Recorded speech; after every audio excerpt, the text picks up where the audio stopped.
Mini vlog. ಇವತ್ತು ನಿಮ್ಮ ಜೊತೆ ಸಿಂಪಲ್ ಹೋಮ್ಮೇಡ್ ಪಾಲಕ್ ಪನ್ನೀರ್ ರೆಸಿಪಿನ ನಿಮ್ಮ ಜೊತೆ ಶೇರ್ ಮಾಡ್ಕೊಳ್ಳೋಣ ಅಂದ್ಕೊಂಡಿದ್ದೀನಿ. ಪಾಲಕ್ ಪನ್ನೀರ್ ಮಾಡೋದು ತುಂಬಾ ಈಸಿ. ಸೊ ಯಾವ ಥರ ಮಾಡೋದು ನೋಡೋಣ. ಒಂದು ಸ್ವಲ್ಪ ಪಾಲಕ್ನ ಚೆನ್ನಾಗಿ ತೊಳ್ಕೊಂಡು ಬಿಸಿನೀರಲ್ಲಿ ಬೇಯಿಸ್ಕೊಬೇಕು.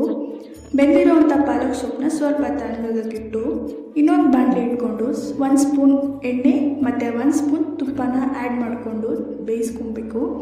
ಅದಾದಮೇಲೆ ಕಟ್ ಮಾಡಿ ಇಟ್ಕೊಂಡಿರೋ ಆನಿಯನ್ ಪೀಸಸ್ನ ಆ್ಯಡ್ ಮಾಡಿ ಗೋಲ್ಡನ್ ಬ್ರೌನ್ ಬರೋವರೆಗೂ ಫ್ರೈ ಮಾಡಬೇಕು.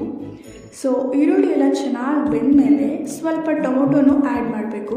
ಟೊಮೊಟೊ ಫುಲ್ ಸಾಫ್ಟ್ ಆಗಬೇಕು.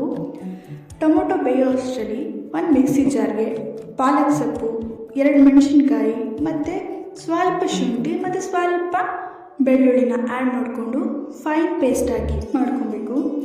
ಸೊ ಈ ರುಬ್ಬಿರೋವಂಥ ಮಸಾಲಾನ ಆ್ಯಡ್ ಮಾಡಿಕೊಂಡು ಚೆನ್ನಾಗಿ ಫ್ರೈ ಮಾಡಬೇಕು.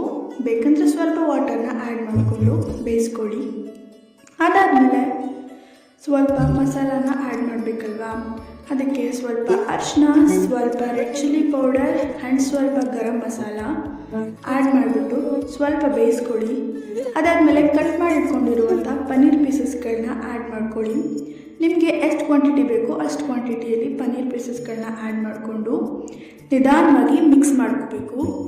ಅದು ಬೇಯೋಷ್ಟರಲ್ಲಿ ರುಚಿಗೆ ತಕ್ಕಷ್ಟು ಉಪ್ಪನ್ನ ಆ್ಯಡ್ ಮಾಡಿ ಒಂದು 2-3 ಮಿನಿಟ್ಸ್ ಬೇಯಕ್ಕೆ ಬಿಡಿ.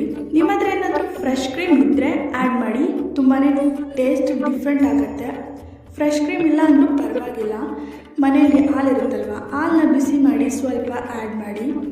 ಸೊ ಇದು ಫ್ರೆಶ್ ಕ್ರೀಮ್ ಥರನೇ ವರ್ಕ್ ಮಾಡುತ್ತೆ, ಟೇಸ್ಟ್ ಕೂಡ ಡಿಫ್ರೆಂಟ್ ಆಗುತ್ತೆ. ಸೊ ನೋಡಿದ್ರಲ್ಲ ಎಷ್ಟು ಸಿಂಪಲ್ಲಾಗಿ ಪನ್ನೀರ್ ಪಾಲಕ್ ಮಸಾಲಾನ ಮಾಡ್ಕೊಬೋದು ಅಂತ. ಸೊ ನೀವು ಒಂದ್ಸಲ ಟ್ರೈ ಮಾಡಿ ಯಾವ ಥರ ಬಂತು ಅಂತ ಕಮೆಂಟ್ ಮಾಡಿ. ನಿಮಗೇನಾದರೂ ಈ ವಿಡಿಯೋ ಇಷ್ಟ ಆದರೆ ಪ್ಲೀಸ್ ಲೈಕ್ ಮಾಡಿ, ಫಾಲೋ ಮಾಡ್ಕೊಳ್ಳೋದು ಮಾತ್ರ ಮರಿಬೇಡಿ. C you